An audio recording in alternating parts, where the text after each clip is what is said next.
the counter to misinformation is better information.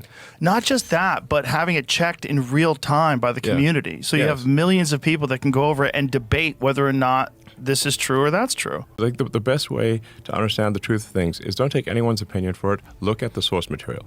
So look at what someone actually said, look at what someone actually did, look at the real videos of the situation, and then you'll know what's real. Especially on the Democrat side, they've been repeatedly saying that the First Amendment is an obstacle. And they're claiming, oh, the First Amendment is enabling disinformation, misinformation. And I'm like, yo, there's a reason for the First Amendment.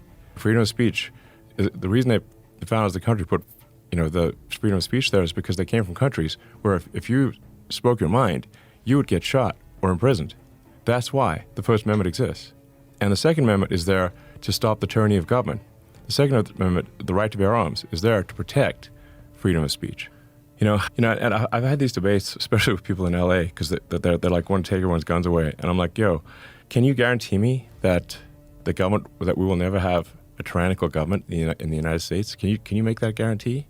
They're like, well, nobody can make that guarantee. I'm like, then we need to keep our guns, because that's what's going to stop it. That sounds crazy for people to hear because they think about gun violence and gun problems and gun this and gun that. But that's the reality of the world that we live in, is that tyranny is possible and it exists other places, and it's slowly existing. It's slowly rearing its head in the UK.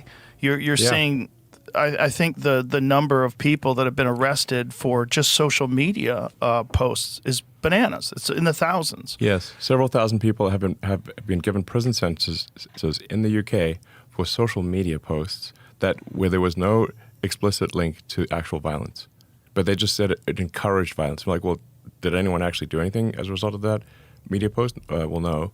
But they just and then they have a prison overcrowding situation in the UK, so they're quite literally releasing convicted pedophiles and putting people in jail for Facebook posts.